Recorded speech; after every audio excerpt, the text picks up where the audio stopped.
Hello, everybody, and welcome to our last online webinar for our I can't even talk, I'm so tired.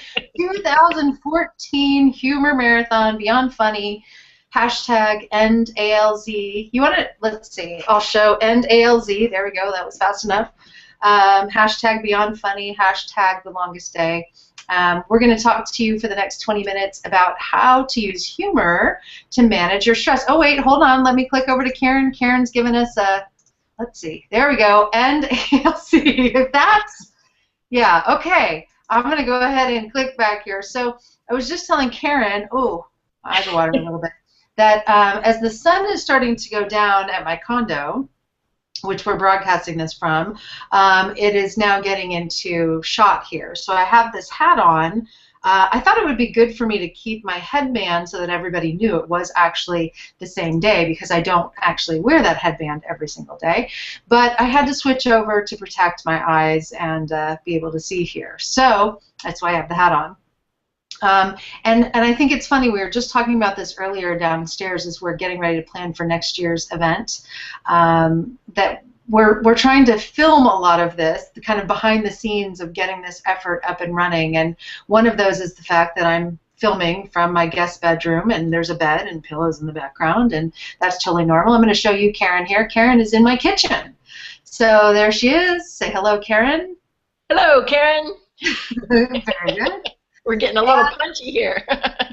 Getting a little punchy. It's getting late, and I'll be honest, there's your red Solo cup. That's all I'm going to say. So we're having a good time. We are broadcasting humor, healthy humor, all things in moderation, and we're just so excited that you're joining us right now to talk about stress management. And next year, we're going to have a lot of different events. You can watch one of our previous recordings to hear more about exactly what we're going to be doing, but hopefully our humor hub will be from an office and not a guest bedroom. So we'll be moving on up. I hear like the Jeffersons theme song in my head when I say that. And there's Karen. Say hi, Karen. Hey, everybody. I always like when she says hi, Karen. Okay, so what we're going to talk about right now is how to use humor to manage stress. And as we've talked about throughout the day, our goal is not to laugh at the things that are negative in our lives, and it's not to, laugh at this very, very serious topic of Alzheimer's disease, but to help us to cope with what we're dealing with by having a more lighthearted perspective. So I'm going to do an intro once again of Melvin the Monkey. Hello, here he is with the beating heart. And if you watch all of our sessions and you want to post something on Facebook that you're doing today to appreciate humor, I'm going to show Karen again. Hi, Karen. It's a heart on and it's a heart on. It's a heart on from Andrea Canny, one of our BFFs, which is our Beyond Funny friends. So anyway, if you watch our sessions earlier, then you know to go to our Facebook page, Beyond Funny, and post what you're doing to use humor in your day-to-day during the longest day, and we will send you your own Melvin the Monkey. So do that. Go to our Facebook page. You can also go to our website, which I have here below my name, beyondfunny.com. We're also trying to really spread the virtual efforts. We have a lot of people in a lot of different areas doing a lot of different things. So this is really just laying the foundation for what we hope will be a full weekend of events next year. So let's get to today's topic. I want to make sure we keep this to 20 minutes, keep it short and simple, and we're going to talk about how to use humor to reduce stress. For me, I guess this goes back to the whole idea of how we often get stuck in a fight or flight response. So a lot of you know that I wrote a book that came out earlier this year called Stressaholic, that kind of chronicled my own journeys, realizing that I had become addicted to stress, and that it's easy for that to happen in today's world because we often use stress hormones and the stimulation that we get from stress as a way to replace the energy that we should be getting from other things like nutrition and physical activity and sleep and social connections. And humor is another great way to do that. In fact, I want to post, I don't have it next to me, but I'm going to post on our website a card that I had made up of what I call the High Five Jumpstart. It's ways that you can jumpstart your brain first thing in the morning to be able to plug into the things that matter most to you. So it starts with getting some movement, having physical activity, then being mindful of the things that are going on in our mind, being able to think about our motivation, being able to meditate for a few minutes and really try to quiet down to listen to what's most important. And then the last thing, the final step that I added just recently was mirth and humor. And I learned that primarily by getting involved with the Association for Applied and Therapeutic Humor over the last couple of years. And so it was after our most recent conference, Karen, I don't even know if I told you this, that I was driving back and really realizing that this should be something that we do every single day. It should be an intentional act, a purposeful act where we seek out things that help us to see what's funny. And I know I've mentioned this a couple times already, but it's not about being funny, but really about seeing funny. So I'm going to turn over to you, Karen, here for a second to share maybe some of the ideas that you have about how to intentionally seek out humor. One of the nice things about humor, in addition to the physiological effects that Heidi has mentioned, is that one of the functions of humor is the psychological function, and that humor is recognized as a positive and healthy coping mechanism because there's lots of negative ways that people can cope with stress. And as a caregiver of someone with Alzheimer's, you may find that you're looking for ways to deal with stress, and you may know of or actually be practicing yourself some things like smoking, eating, drinking, drugs, overworking, whatever it is that are unhealthy ways. But humor is a positive way of coping with your stress. And as we've said time and time again today, it's about being mindful, about being intentional, and about being purposeful. How can you do more of that so that you can enjoy some of the benefits, the stress management benefits? Because when we're stressed, a lot of us notice the tightness, the muscles and jaws and back and tension, headaches, and all of those things. And we know that one of the benefits of humor, and especially laughter, can be the decrease in muscle tension. The distraction from pain also is another thing that we find, in addition to, again, the things that Heidi mentioned in terms of decreasing the cortisol and the other kinds of hormones that will cause such negative effects in our body. So by looking for ways to purposefully increase the humor in your life, manipulating your environment, manipulating your mindset, and practicing these things, creating playlists, finding toys to play with, finding someone else that you can share the humor with. One of the wonderful things about Heidi and some of the other people in our inner circle is that we have humor buddies, people that we can connect with on a regular basis. And this may or may not be the person that you're caring for, because depending on how far they are into the disease process, you may have to really connect with that person who is outside your home. But you can do that whether it's digitally, whether it's phone, whether it's some kind of technology, to find a way to connect and use that humor to increase the relationship and rapport, and that will help decrease your stress. So what do you think, Heidi? I love it, and I love you, and you know that, and I'm so grateful for what we're doing. We shared earlier that we both have personal experience with Alzheimer's disease. I'm so grateful for this. It's been such an amazing day, and I told you earlier, with so much travel going on in the last few weeks, I just thought I have no energy to do this, and it's amazing how once you get into this and you feed off of this energy and you have fun. I mean, we've been laughing so much today. It's just been an amazing day. So one of the things I thought I would share is, when it comes to stress and our stress response, Karen, you mentioned something earlier today about the statistics around Alzheimer's disease, and specifically, women tend to get Alzheimer's more often and dementia more often than men. And in looking at the brain research, I want to give a couple of recommendations. One is my friend Dan Amen, Dr. Amen, has done some really interesting work. There's a great book called Unleash the Power of the Female Brain that talks about the differences between the female brain and the male brain based on, thousands of scans that they've done over the years. And they actually see that, men tend to be better, just kind of genetically wired better to compartmentalize things. And, those of us who have had time with men who are watching football games know that you can't have a conversation and watch football at the same time. Now, those of us females are like, well, why can't you do that and talk to me at the same time? You know, we're doing all of these things at once. And a lot of times women will say, well, we're better at multitasking. Well, we know that the brain actually can't multitask, but the female brain is more sensitive to be pulled into multitasking. And the reason I say that is because there's a chance, and this is just kind of theoretical at this point, that because we get pulled into multitasking more, we actually have a tendency to overanalyze, to get stuck in anxiety patterns, to get stuck in these stress patterns. And some of his research has shown that. We know women are more sensitive to depression, to anxiety. And so I say that because there's something really interesting in the research that was done by Barbara Fredrickson about the kind of more female stress response, which is not fight or flight, but tend or befriend. And I think that this is interesting. I want to encourage those of you who are maybe caregiving for someone with Alzheimer's that it's not just about the adrenaline that we get that makes us want to, you know, go play sports or go to the gym, but also our intuitive sense that tells us we need to connect with others. We need to, you know, build relationships. And when we're going through difficult things, it's the most important time for us to reach out to other people and get that support. As women, and oftentimes caregivers are women, you know, we can get stuck in these analytical thought patterns and feel like we're going to take care of everybody else, that, you know, kind of tend response, to tend to our environment.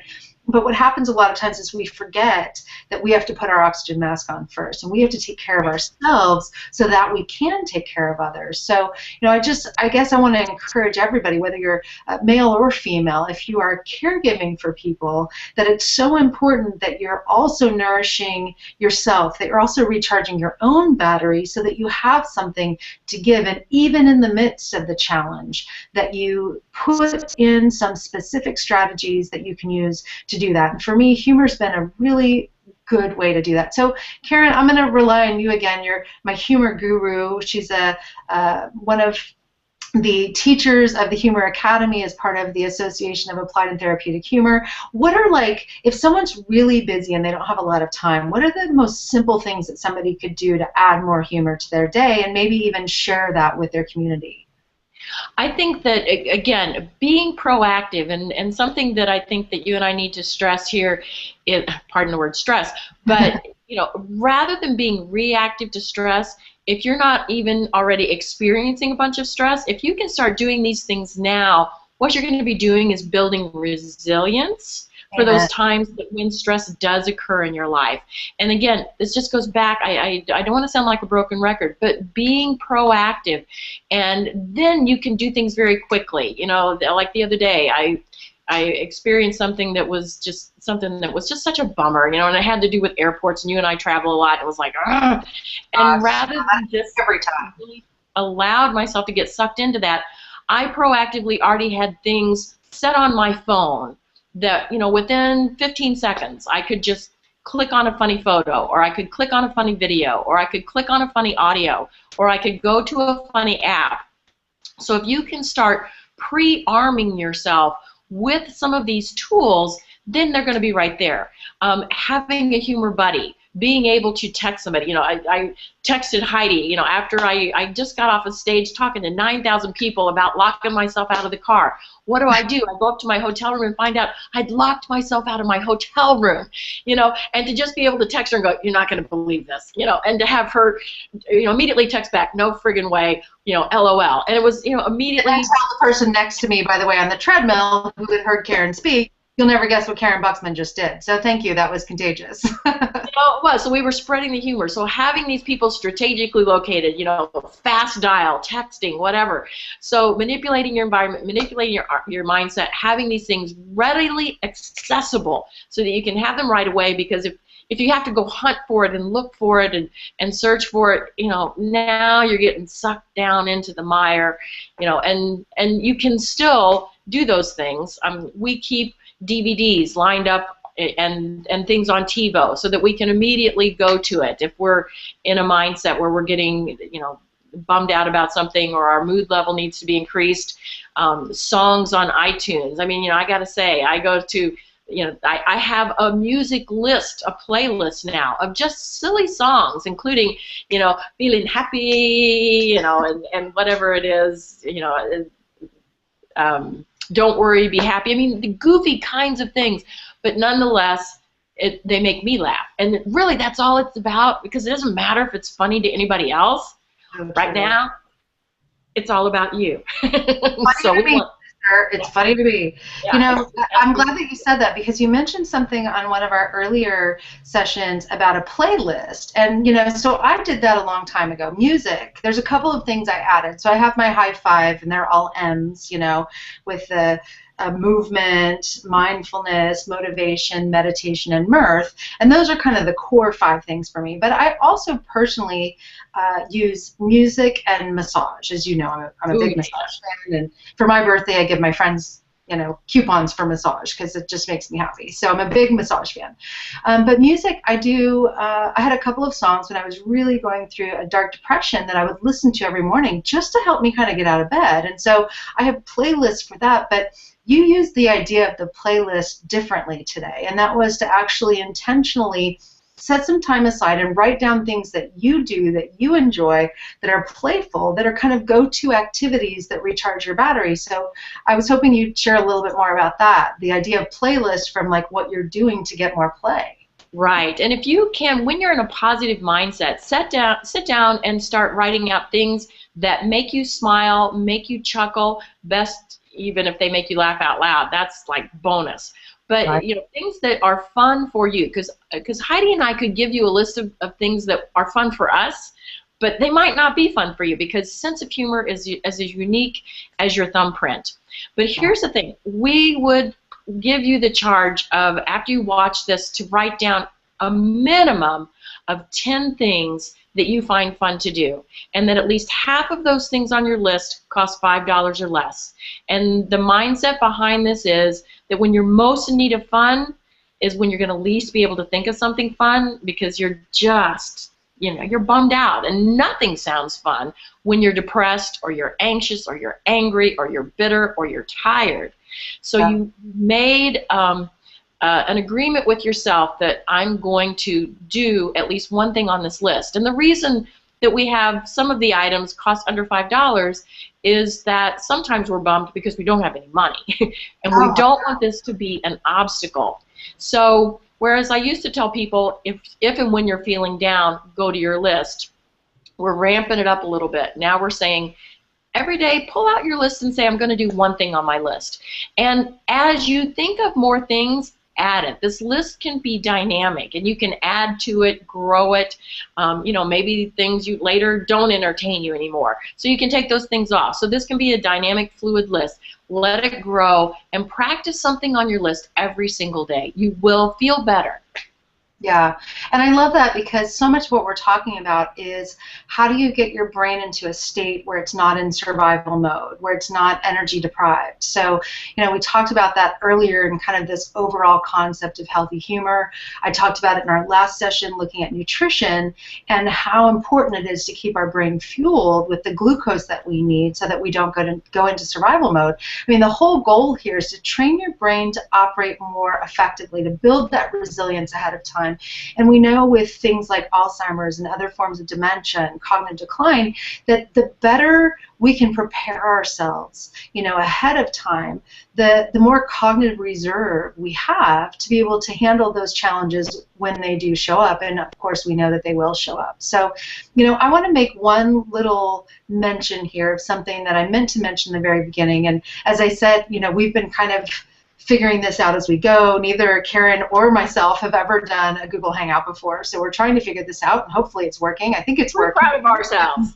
So we're figuring it out, and to schedule them before the sun starts to set. But I wanted to say is that for me, I wanted to kind of dedicate what we're doing here not only to those with Alzheimer's and to the caregivers, but unfortunately I lost one of my best friends earlier this year, Judy Martin. And she and I, like Karen and myself, just connected immediately. She was a sister from another mister. We just hit it off. And she actually did an interview with me on a Google Hangout like this, the first time I had ever experienced it. She made it so easy for me. She walked me through everything. She was driving the bus. I had no idea what was going on. And she also interviewed me 2 weeks before she passed away on my new book, Stressaholic. I will post that on the Beyond Funny website because I think there's a lot of really great insights there from her. But I share her story a lot of times now with my audiences because she was an educator in this. She worked for the media. She did a lot of writing. She was very creative. I think one of the most brilliant writers I've ever met in my life. And in fact, we had planned to write a book together, and I'm really sad that that's not going to happen. But she taught me so much in a short period of time. She was my biggest fan when I was going through some challenges for my book. And we always laughed. We always had a good time. And I think one of the challenges for her was really truly finding out how to manage stress, that stress was addictive, that she was in the media, she was writing, she was working all the time, and her system was telling her that things were not going well. And I'll share this more, as I continue to write my new book, Recharge, which I will mention a little bit about her story. But, I wanted to put this out there because I feel like I was able to absorb some of her energy for what I'm doing now. It certainly guides me in what I'm doing. And doing a Google Hangout, I just feel like Judy would be so proud of me, and I know she is proud of me watching all of this happen. She would have been involved, and so we're going to continue our mission on behalf of not only those with Alzheimer's and the caregivers, but all of us who are struggling every single day to find that balance of stress and recovery and learn how to recharge our own battery, because ultimately we have to take care of ourselves so that we can take care of the people that we love and the people that we serve. So, okay, I went a minute over time this time. I'm trying to keep it to 20 minutes, but I wanted to say that from the bottom of my heart to tribute this to her, to keep her energy going. And I'm just so excited to see where this all evolves. We're so thrilled about what's happening. On our website, we'll be posting more resources, beyondfunny.com, our Facebook page, our Twitter handle. We have lots of things going. And I'm going to mention one more thing, Karen, from you that I think is a sweet gift that you're providing all of us, and that is an ebook that Karen's written. So if you want to just mention that real quickly here before we close, where people can get that, and maybe a little bit about what's in the ebook. The ebook is going to be available on Amazon here within the next day or two. But in the meantime, any of you who are looking for this, email us or post on Facebook or our webpage or Twitter. If you mention the book, it's called Laughing's Better Than Crying. It's humor for the Alzheimer's caregiver. I love that title. Yeah, it's tips and insights for those who are caring for those. And I just want to quickly say, in honor of 5 fabulous women, not that it's only women that get this disease, but Jean, Laura May, Margaret, Lucille, and of course, most importantly, Shirley, my mom, all just fabulous women that we lost to Alzheimer's. We don't want to lose any more, and so we hope that you'll stay connected with us and continue with this cause.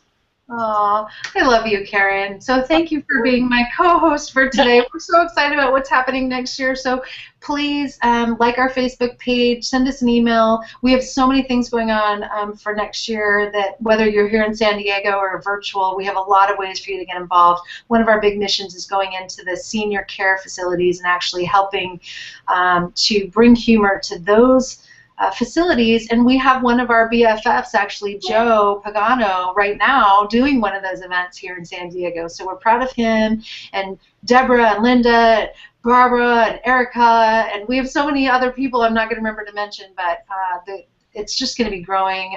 Join our tribe. Get a Melvin the Monkey. Post on Facebook. Or advocates at aath.org. Yes. Absolutely, aath.org, and we also have a resources page on Beyond Funny, so you can see the link to AATH and some other resources. So we're going to have to wrap this up. Unfortunately, at some point we already went 4 minutes over, and my solo cup is empty. So it's time to say good night. We look forward to seeing you again next year. Thank you so much for joining us, and keep in touch. Go find the funny. We see funny people.